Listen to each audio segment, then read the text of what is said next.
Alright, I'm making a mess today. Actually, I'm trying to do just the opposite. Trying to get some of this shit out of here. You may recognize that. 7.3 IDI. Remember this motor out of that big white F350? This was the original 7.3 in it. Factory turbo motor. Big old oil port up there. Anyways, 7 of the 8 pistons are cracked. Wow, that's not focusing at all, is it? Anyways, they're cracked right along there. I think that one in there is actually like one of the worst. This one's pretty bad. So it's junk. Pinholes in the cylinder walls. And I just found this as I pulled what was sitting in here out. Notice that the lifters are, well, in several pieces. There's the top of it, and broken center piece there. And several of them are actually like that. There's another one right there. That one from that one. And I thought there was one more that was on its way. Oh, that one right there is the ring's missing. So I haven't touched this. So they were no good while it was in there, and I'll bet that's what that knocking noise was out the intake. Probably a valve not opening from the lifter being screwed. So it would take forever for it to build oil pressure and move the valve. So that makes sense. Yeah, there's really nothing on this motor that's any good anymore. Maybe the water pump. Fuel pump maybe? Neither of which are worth anything, so no, it's just, this motor's going to go to scrap. I'm going to pull the starter off, and that's about it. Other than that, the 2F engine, the Toyota Inline 6 out of the Land Cruiser, is also going to scrap because nobody wants it. I've had it listed for sale in several places and just nobody wants it. So the head's cracked, all the valves are screwed. It needs a new head, and it's probably worn out and whatnot because, you know, the lack of oil to the head didn't help. I bet you the cam's probably about screwed, and you know, so that's going to go to scrap too. Nobody uses these engines anymore. They all put small block Chevys in them, so I pulled a few parts off of it that were good, and we'll sell those separately. There's the oil pan and the oil pump. Oil pump actually looks to be new, but yeah, that's going to go to scrap, and that's going to go to scrap. I haven't decided what I want to do with the 305 yet.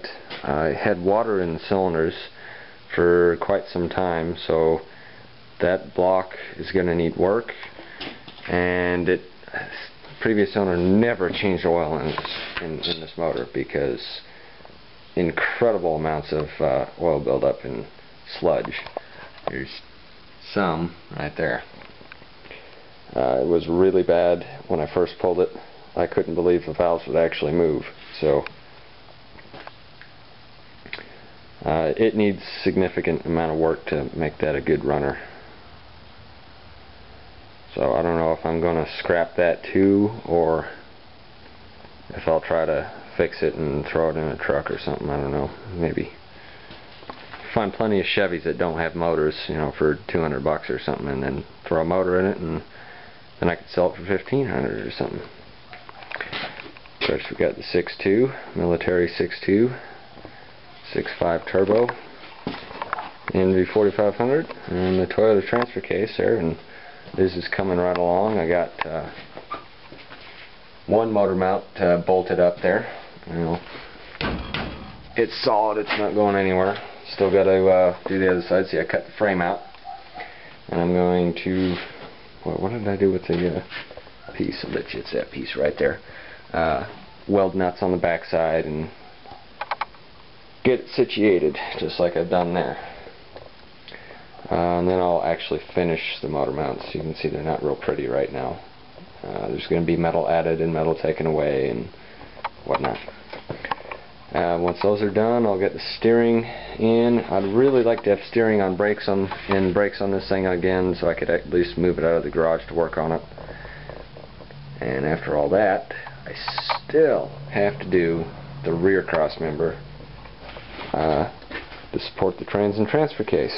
So a lot of work yet to be done before that thing can drive anywhere, but get there. Anyways, yep, that's what I'm doing. That bike's now a project now too, because front forks need to be rebuilt. You can see it's got a pretty badly blown seal there. It needs to be tuned. It was okay in the cold weather, but it's not in the hot weather. It needs new sprockets, new chain, and a new rear rotor, because they're all bent, and the sprockets aren't in good shape, and it's haven't really ridden it because it does need some work into it now. And my shifter is junk. That's tight. That's as tight as that bolt will go on it. So yeah. Anyways, yeah, rim's going to scrap too. There you go. Alright, so here's your look at the inside of a 7.3 IDI. It's got oil jets to cool the pistons. I don't know if that's unique to the factory turbo or if that's on all of them, but there it is. Definitely a beefy motor. Those are some serious main caps. Obviously I've removed the oil pump in there. Oil pump drives off of that gear. That lobe down there is for the fuel pump.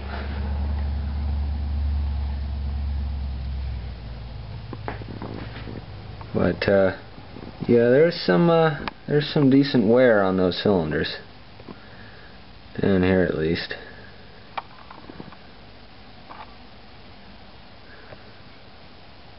Yeah.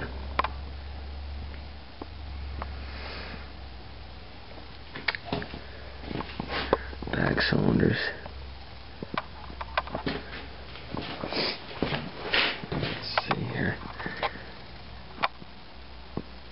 Yep. See the cam down there too.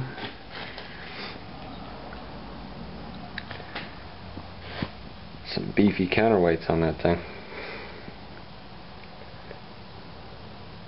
I think the only other diesel motor that I've ever had the pan off and reassembled or torn down, you know, would be a 6.2. It's the only other engine I've done this to. Diesel engine. Only other diesel motor.